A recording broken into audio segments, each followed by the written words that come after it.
Assalamualaikum warahmatullahi wabarakatuh. Perkenalkan, nama saya Ayunda Supriyanti dengan NIM 200320014. Nah, di sini saya dari kelas 7B Pengelolaan Perkebunan. Di sini saya akan merangkum materi yang telah diberikan oleh Bapak Wahyu Isnanda, yaitu tentang laporan PKL 2 Perkebunan PT Sopindo Matapao. Berikut adalah rangkumannya. Adapun latar belakang dari laporan PKL ini yaitu pabrik kelapa sawit saat ini itu membutuhkan pemimpin usaha perkebunan yang berkarakter, berpendidikan dalam pengembangan agribisnis perkebunan di Indonesia. Institusi pendidikan diharapkan mampu meningkatkan kemampuan prosesnya melalui penerapan metode pendidikan dan kurikulum yang aplikatif dan tidak saja berorientasi kepada teori dan materi, tetapi harus saja langsung mempraktikkannya. Adapun tujuan dari dilaksanakannya kerja lapangan ini, yang pertama untuk mempelajari aspek-aspek tentang perusahaan seperti aspek teknis, aspek organisasi dan manajemen, dan aspek teknologi mengenai peralatan yang ada di pabrik atau perusahaan. Kemudian untuk memperluas wawasan mahasiswa. Adapun ruang lingkup dari kerja lapangan ini yaitu struktur organisasi, alat dan mesin, bahan baku, maintenance pabrik, SDM, dan pembangkitnya.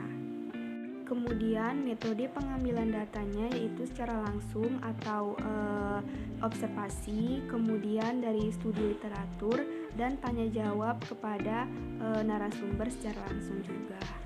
Adapun tempat atau lokasinya yaitu di PT Perkebunan Sopindo di Kecamatan Teluk Mengkudu, Kabupaten Serang Bedagai, Provinsi Sumatera Utara. Berikut adalah profil singkat dari PT Sopindo Perkebunan Matapao. Nah, pada awalnya ini PT Sopindo Indonesia bernama PT Sopin Medan SA. Perkebunan ini awalnya dimiliki oleh perusahaan Belgia Sopin Medan yang mempunyai hak konsekuensi dan di bawah naungan pemerintah Hindia Belanda. Kemudian pada tahun 1926 didirikan pabrik pengolahan kelapa sawit di Perkebunan Matapao.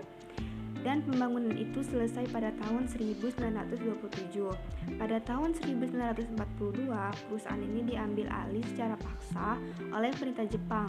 Setelah proklamasi kemerdekaan Indonesia pada tahun 1949, perusahaan ini dikuasai kembali oleh pemerintah Republik Indonesia. Adapun sistem manajemen yang diterapkan secara relevan oleh PT Sopindo yaitu sistem manajemen mutu ISO 9000, sistem manajemen lingkungan ISO 14001, sistem manajemen keselamatan dan kesehatan kerja OHSAS 18001.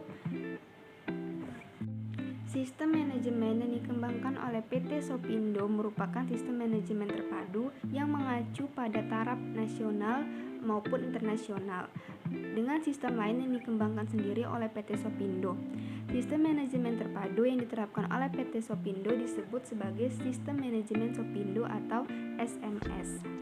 Kemudian sistem kepengurusan dalam PT Sopindo, yang pertama itu ada pengurus atau ADM, kemudian asisten divisi atau afdeling 1, 2, 3, kemudian ada tekniker 1, tekniker 2, dan kepala tata usaha.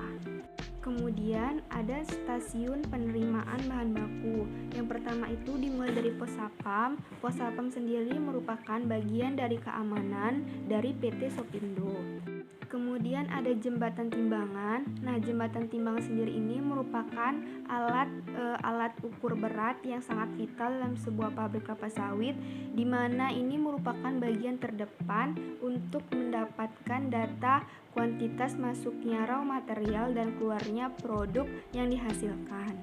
Kemudian proses penerimaan buah. Setelah proses penimbangan TBS tadi, kemudian buah dibongkar di lantai untuk dilakukan sortasi. Kemudian buah itu didorong menggunakan loader menuju fruit fresh batch elevator. Kemudian proses pemeriksaan kualitas. Nah, di PT Sopindo sendiri ini untuk melakukan proses pemeriksaan kualitas atau sortasi ini dilakukan dengan cara 1 per 1 TBS. Kemudian elevator fresh batch atau FFB berguna untuk mengangkut TBS dari lantai afron atau peron ke bejana rebusan atau sterilizer. Nah, di PT Sopindo sendiri ini terdapat jumlah 3 unit elevator yang terpasang. Stasiun perebusan yang pertama itu ada sterilizer. Nah, ini berbentuk vertikal, merupakan bejana uap yang bertekanan yang digunakan untuk merebus TBS dengan uap atau steam. Kemudian ada bunch conveyor, ini merupakan alat untuk menghantarkan TBS dari bejana rebusan ke proses pemipilan. Kemudian stasiun penebahan atau stipper. Nah, stipper ini berfungsi untuk memisahkan brondolan dari janjangannya. Kemudian ada stasiun press. Yang pertama ada fluidless elevator. Alat ini berfungsi untuk membawa brondolan rebus menuju cross conveyor to digester. Kemudian ada cross conveyor to digester. Alat ini merupakan penghubung antara digester dengan fluid elevator. Kemudian ada pengempaan atau screw press. Nah, ini berfungsi untuk memeras minyak dari mesoplug dengan cara dipres. Kemudian ada oil gutter, ini berfungsi untuk menampung minyak kasar dari hasil pengempaan di mesin pres tadi. Selanjutnya ada stasiun klarifikasi. Yang pertama ada sand-trap tank. Nah, ini berfungsi untuk menangkap pasir. Kemudian ada vibrating amco, ini berfungsi untuk menyaring massa padatan berupa ampas yang terikut minyak kasar. Kemudian ada crude oil tank. Nah, ini berfungsi untuk penurunan kadar NOx pada minyak. NOx ini akan mengendap pada bagian dasar tangki. Kemudian ada continuous tank. Nah, ini berfungsi untuk memisahkan minyak, sludge dan NOx secara gravitasi berdasarkan perbedaan berat jenis. Kemudian ada oil tank. Nah, oil tank ini berfungsi sebagai pengendapan minyak untuk memisahkan minyak dengan kotoran dan partikel sludge. Kemudian ada oil blower. Nah, oil blower ini berfungsi untuk mengurangi kadar air dalam minyak. Kemudian ada stock tank atau tangki timbun. Nah, ini sebagai tempat penyimpanan sementara minyak sebelum dikirim. Kemudian ada tangki transfer. Nah, ini berfungsi sebagai tempat penyimpanan sementara minyak produksi dari stok tank sebelum ditransfer ke truk tangki. Kemudian pengolahan sludge. Yang pertama ada sludge tank. Ini berfungsi sebagai tempat menampung sludge sementara sebelum diolah di decanter. Kemudian ada balance tank. Ini berfungsi sebagai tempat penampungan sementara sludge sebelum diolah decanter. Kemudian stasiun pengolahan biji. Yang pertama cake breaker conveyor atau CBC. Ini berfungsi untuk membawa cake yang masih mengandung fiber dan nut ke depericarper serta memecahkan gumpalan cake dari presan agar mempermudah di dalam pemisahan antara fiber dan nut. Kemudian ada separating column, ini berfungsi untuk menghisap fiber.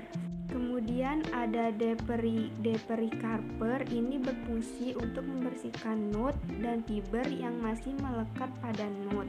Nah, kemudian stasiun pengolahan limbah. Yang pertama pengolahan limbah, fungsinya untuk mensterilkan parameter limbah pengolahan yang masih terkandung dalam cairan limbah sebelum dibuang ke pencairan umum atau sungai. Adapun tahap-tahapan dalam pengolahan dan pengendalian limbah, yang pertama pendinginan, pengasaman, resikulasi, proses anaerobik, proses fakultatif, kemudian proses aerobik, masa tinggal, kemudian analisis laboratorium. Yang pertama pemeriksaan mutu TBS. Ini dilakukan untuk mengetahui mutu buah yang diterima untuk peneliti atau perbaikan kriteria matang dari panen kebun asal atau TBS. Kemudian pengendalian mutu proses. Ini bertujuan untuk menghasilkan mutu produksi minyak sawit dan inti sawit sesuai dengan standar yang berlaku. Nah, sekian video rangkuman dari saya. Lebih dan kurang saya mohon maaf. Saya akhiri dengan wabillahi taufiq walhidayah. Wassalamualaikum warahmatullahi wabarakatuh. Selamat siang.